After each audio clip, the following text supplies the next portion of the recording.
बिस्मिल्लाहिर्रहमानिर्रहीम। हमारी पाँचवीं दलील जो है वो नींद से लिया गया है।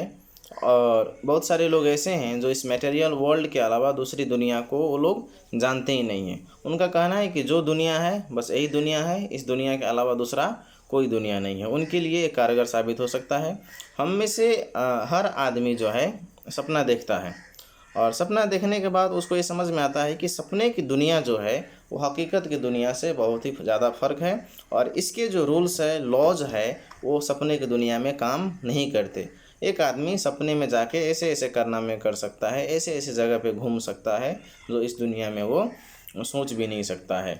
तो नॉर्मली देखा जाए तो सपने की दुनिया एक अलग दुनिया है, और ये हकीकत की जो दुनिया है एक ये अलग दुनिया है।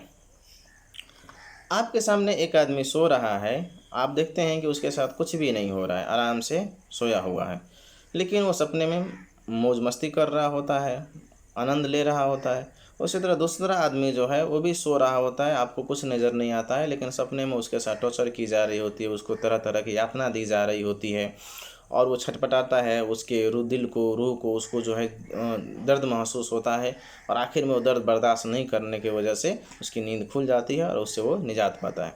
तो आप देखें कि एक रियल दुनिया और एक सपने की दुनिया जो है अलग अलग दुनिया है। तो इस मिसाल से जो है कुछ बातें समझ में आती है कि जैसे कि इस दुनिया के अलावा सपने की दुनिया है, उसी तरह मरने के बाद की भी एक दुनिया पॉसिबल है। ये नामुमकिन सही नहीं है, नामुमकिन चीज़ चाहिए नहीं है। इसलिए यहाँ से आप समझ सकते हैं। एक चीज़ और देखिए, जैसे जागते हुए आदमी जो हमेशा जागा, वो कभी सपना नहीं देखा, उसको नहीं समझ सकता। उसी तरह जीते जी आदमी मरने के बाद की दुनिया को नहीं समझ सकता है। उसके लिए आपको मरना पड़ेगा।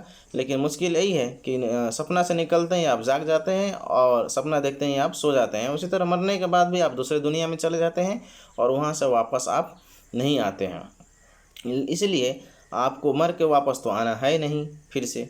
तो इसलिए बेहतर यही है कि मरने से पहले ही इस बात पर यकीन कर लिया जाए, और उसके हिसाब जो है अपनी ज़िंदगी के जो भी अमल है सही कर लिया जाए। वरना आप मर जाएंगे, फिर वापस आएंगे नहीं, और वहाँ पे आप भटकते रहेंगे और पछताते रहेंगे कि काश मैं मरने से पहले और इस दुनिया को देखने से पहले ही ये जो आखिरत पर जो है यकीन कर लिया होता, तो आज मेरा ये नतीजा भुगतना नहीं पड़ता। कुरान मजीद पढ़िए, जो 7 हाँ शायद 7 है, तो उसमें हसर जो है, इंसान की हसरतें बयान की गई है कि इंसान क्या क्या हसरत करेगा। तो सबसे बड़ी जो इंसान की हसरत होगी वो एक यही होगी कि अल्लाह ताला से कहेगा, अल्लाह ताला मुझे फिर से उस दुनिया में वापस भेज, मुझे अब यकीन हो गया है कि मरने के बाद दोबारा ज़िंदा है, तो मुझे फिर से वापस भेज दे ताकि मैं तुम्हारा फरमादार बंदा बनूं, नेक अमल करूं और जन्नत में जाऊं और तेरी सज़ा से बच जाऊं। तो अल्लाह ताला कहेगा तुम्हारी बस ये ख्वाहिश है जो पूरी होने वाली नहीं है।